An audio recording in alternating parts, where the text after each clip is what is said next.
Ukraine Russia যুদ্ধে কোনোভাবেই রাশিয়াকে পরাজিত হতে দেয়া যাবে না, এমন সরাসরি ও কঠোর বার্তা দিয়েছে চীন। সম্প্রতি ব্রাসেলসে ইউরোপীয় ইউনিয়নের পররাষ্ট্রনীতি বিষয়ক প্রধান কাজা কালাসের সঙ্গে এক রুদ্ধদ্বার বৈঠকে এই বার্তা দেন চীনের পররাষ্ট্রমন্ত্রী ওয়াং ই।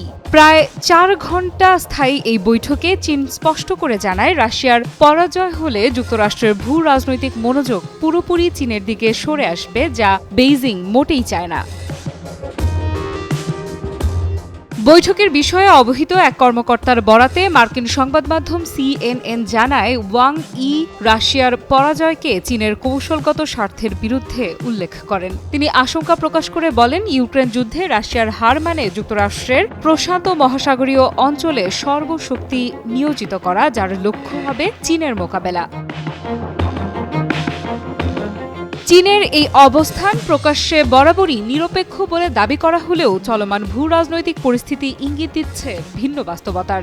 বৈঠকে তাইওয়ান, বিরল খনিজ সম্পদ, সাইবার নিরাপত্তা, বাণিজ্য ভারসাম্য ও মধ্যপ্রাচ্যের বিভিন্ন ইস্যুতেও আলোচনা হয়। বিশ্লেষকেরা মনে করেন, চীন চাইছে যুদ্ধ দীর্ঘায়িত হোক, যাতে যুক্তরাষ্ট্র ইউরোপ ও ইউক্রেনে ব্যস্ত থাকে এবং বেইজিং সরাসরি টার্গেটে না পড়ে।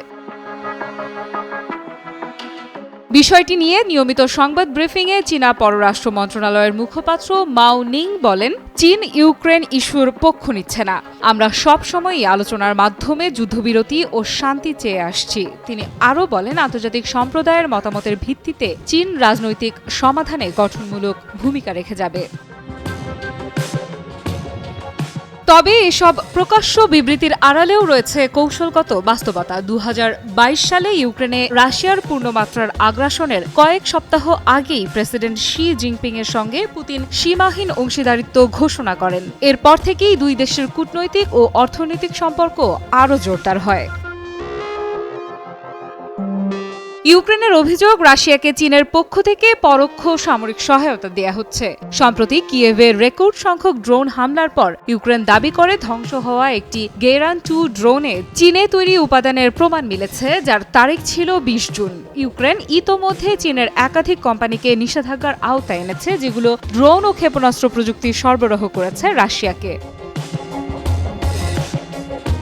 ইউক্রেনের উপপররাষ্ট্রমন্ত্রী অ্যান্দ্রি সিবিহা বলেন, এই ঘটনাই প্রমাণ করে পুতিন কিভাবে তার আগ্রাসন ছড়িয়ে দিচ্ছেন উত্তর কোরিয়ার সেনা, ইরানি অস্ত্র এবং কিছু চীনা কোম্পানির সম্পৃক্ততা এর প্রমাণ।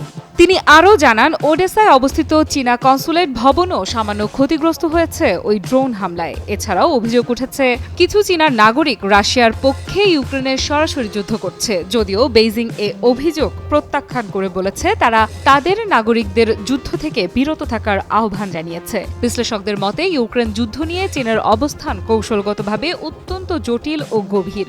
রাশিয়া যদি হেরে যায়, তাহলে চীন এক গুরুত্বপূর্ণ ভূ রাজনৈতিক মিত্র হারাবে এবং আগামী দিনে নিজেই পশ্চিমা চাপের সম্মুখীন হবে। সেই ঝুঁকি চীন এখনই নিতে চায় না।